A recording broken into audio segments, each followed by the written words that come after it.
Bueno, a continuación damos inicio con la dinámica de esta mesa de diálogo. Cada uno de los representantes, tanto del sector de las personas trabajadoras, como de los patrones, como de la academia y otros miembros de la sociedad civil, van a tener la oportunidad de expresar sus inquietudes o poner temas sobre la mesa en materia de política salarial. Para los ponentes, cada uno va a tener 10 minutos para dar sus temas a conocer. Posterior a esto, abrimos la mesa de diálogo.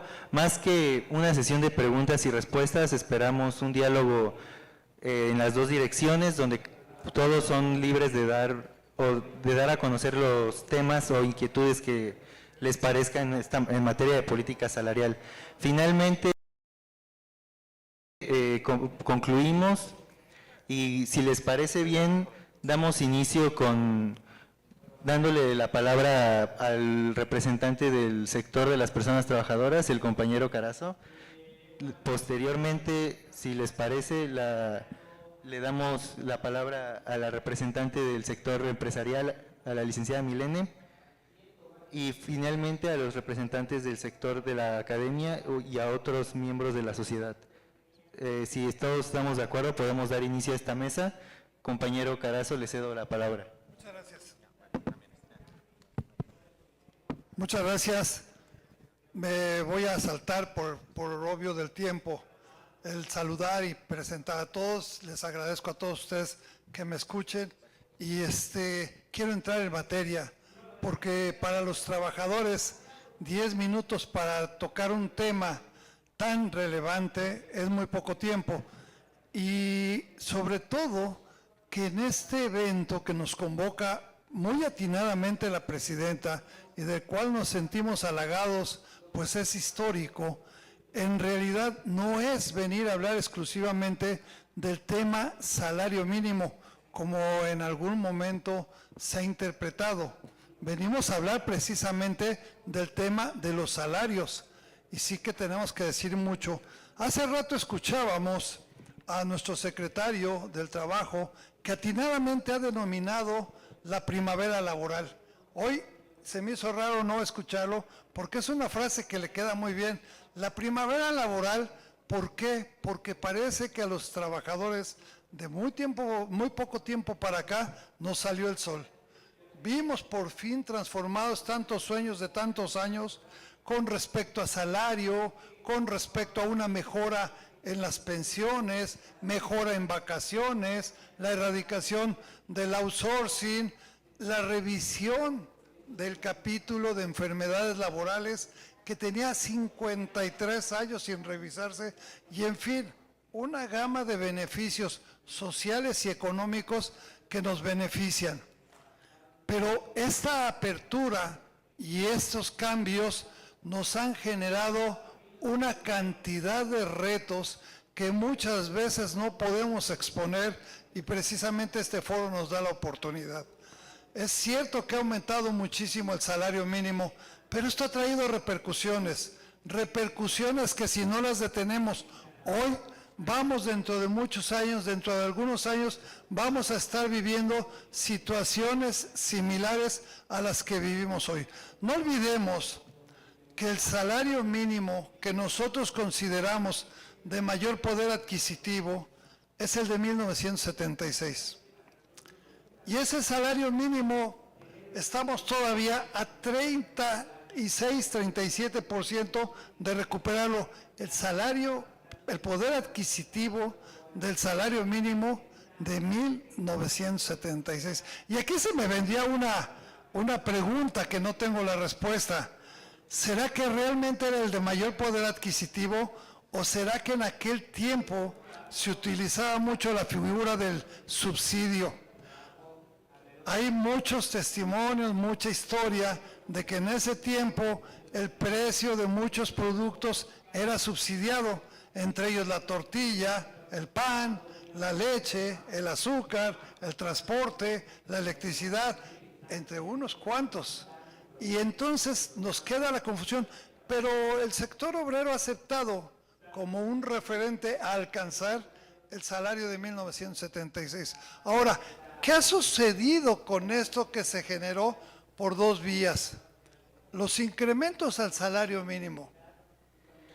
El incremento inicia, el ancla que tenía precisamente el salario mínimo era que estaba vinculado, a final de cuentas, después de hacer un trabajo, nos dimos cuenta a 872 ordenamientos de carácter legal en las distintas leyes que tenemos de carácter federal en el país. 872 artículos, la mayoría estrechamente ligados a la economía, la gran mayoría estrechamente ligados al gobierno.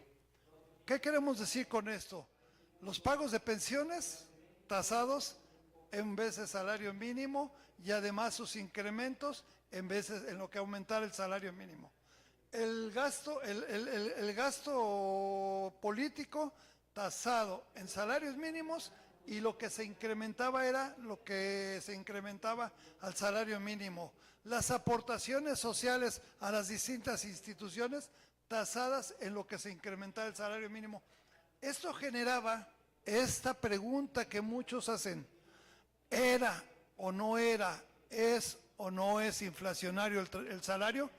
Claro que cuando teníamos esta ancla, por supuesto que era inflacionario el salario. No soy economista, por supuesto, me encantaría hacerlo porque le entendería más a esto, pero básicamente podemos entender que con ese impacto que tenía en el presupuesto de egresos de la Federación, por supuesto que era inflacionario.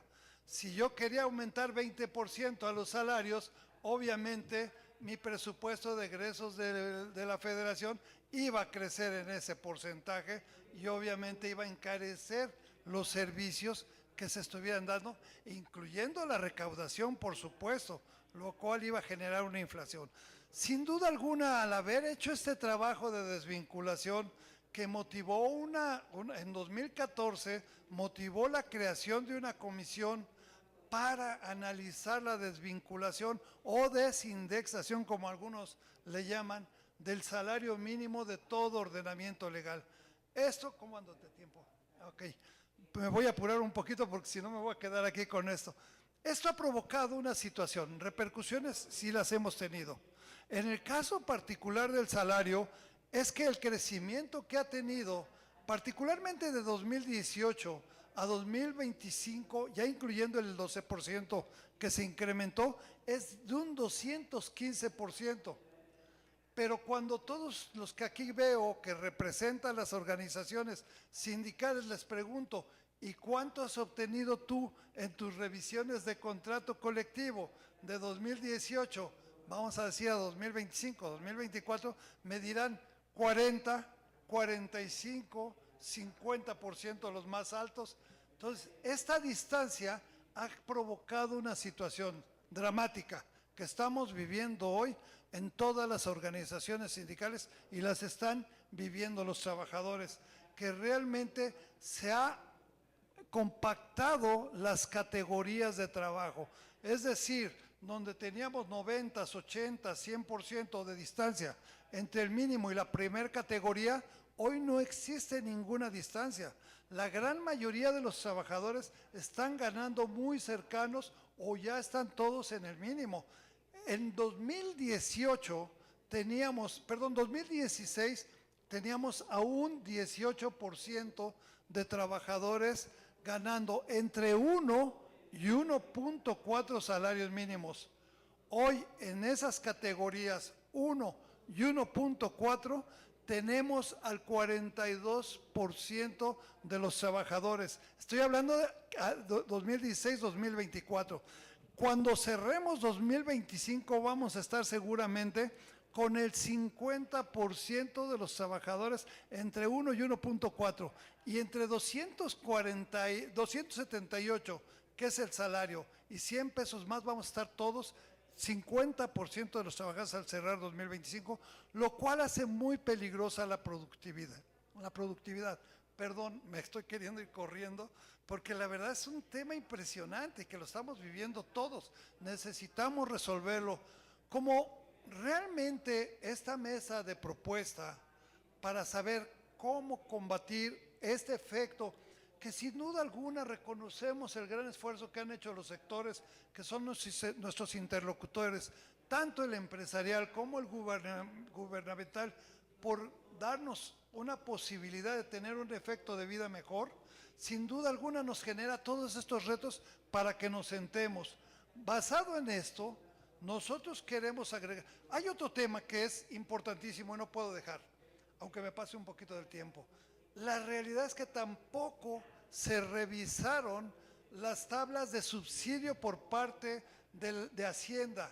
Y esto generó, hace rato nos decía el gobernador, no se han aumentado, no ha habido reforma fiscal, y estoy de acuerdo con él. Pero como no se revisaron las tablas de subsidio que beneficiaban a los trabajadores de menores salarios, estos aumentaron, y muchos de ustedes no saben cuánto, más de 7 veces. Es decir, un trabajador que pagaba 70 pesos, hoy paga 500 pesos. Y cuando uno lo analiza en pesos, dice uno, no es tan dramático. Sí es dramático, porque para un trabajador de salario mínimo representa mucho dinero. Como consecuencia de esto, y para no pasarme del tiempo, quiero proponer esto, lo voy a leer, para que sea tomado en cuenta. Lo primero es la creación de una comisión que analice la repercusión de los salarios mínimos después de la desvinculación. Tenemos muchos temas como estos, no son los únicos. La eliminación del monto independiente de recuperación, porque ya es necesario que los trabajadores veamos nuestros incrementos en la misma proporción en que va el mínimo. Si tengo una categoría, que me la respeten con el mismo incremento. Segunda, la actualización de cuadros de salarios mínimos profesionales, recuperando las distancias que se tenían en 2016. En 2016 teníamos unas distancias extraordinarias entre lo que ganaba el salario mínimo, un soldador, un carpintero, un albañil, cualquier especialidad.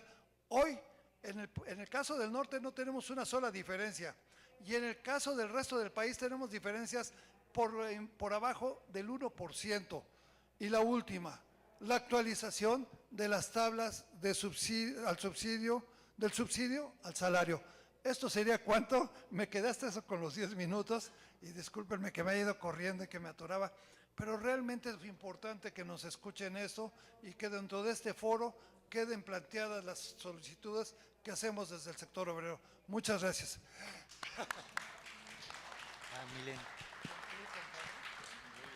Muchas gracias, compañero Carazo. Le cedemos la palabra a la licenciada Milén. Muchas gracias.